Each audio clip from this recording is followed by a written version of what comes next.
Добрый день, я Лапченко Михаил, обучающий этого класса Английско-средней образовательной школы. Позвольте представить нашу сегодняшнюю тему. Особенность антропонимов в якутской, русских и английских народных сказках. Сказочное имя является главным маркером единой художественной концепции для любого фольклорного произведения, так как оно может отражать национальный менталитет всего народа, что делает актуальным его исследование для выяснения общего, особенного и, собственно, национального и межнационального в этом памятника фольклора. Объектом нашего исследования стали антропонимы в русских, якутских и английских народных сказках. Предметом нашего исследования являются антропонимы данных народов. Основная цель нашей работы – выявить особенности антропонимов в якутских, русских и английских народных сказках. В ходе работы были решены следующие задачи. Были определены значения и функции антропонимов в народных сказках. Как итог, антропоним слушается номинирование и индивидуализация образа персонажей. Персонажи в народных сказках выступают представители трудового народа, религиозные слои общества, волшебные существа, олицетворение явлений природы и животных. Все это художественный образ людей или антропомизированных существ. Была составлена сплошная выборка антропонимов в народных сказках. Из якутской антропоним было выявлено 34 антропонима. Из русских народных сказок было выявлено 10, из английских народных сказок было выявлено 64 антропонима. Была составлена классификация антропонимов по классификации Морозовой. И следует отметить, что антропоним делится на три типа: одночленные, двухчленные и многочленные.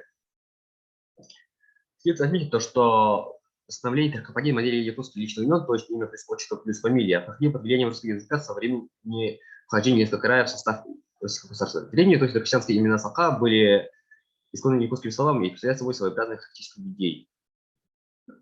Принимая во внимание вышесказанное, можно допустить, что антропонимы в якутских народных сказках, возможно, являются каноническими именами. В русских народных сказках большое количество одночленных антропонимов разных типов. В якутских и английских народных сказках отсутствуют антропонимы группы антропонимные, нарицательные, существительные.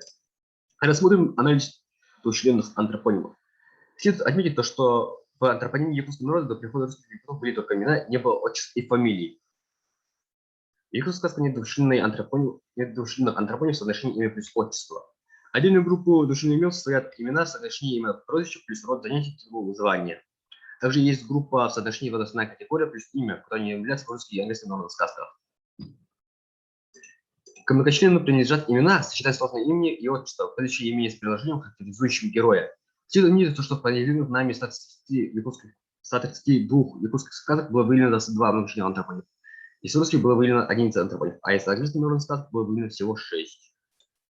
Примечательно, что в якутских народных сказках о животных не используется антропоним для персонажей животных. Из русских сказок было выявлено 21 антропоним, который характеризует животных, а из английских было выявлено 7. Важным аспектом выделенным Морозовой сказочной антропонимии является стилистическая функциональность имени. На тематическом, семантическом и афорических уровнях антропоним в якутских народных сказках превосходят русские и английские антропонимы.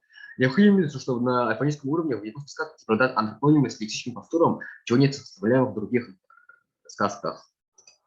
Как итог, имена несут особую смысловую нагрузку и становятся ключом к пониманию произведения в целом. Категория имени в сказках также обладает особой значимостью. Здесь имена героев автор может дать характеристику персонажу, указать на характерные черты и того или иного героя, настроить читателя на определенный лад. Сделав сравнительно посильный анализ, мы пришли к выводу, что проведенное исследование показывает, что антропонимы персонажей в якутских, русских и английских народных сказках составляют особый пласт антропонимической лексики данных языков и имеют свои особенности. Спасибо за внимание.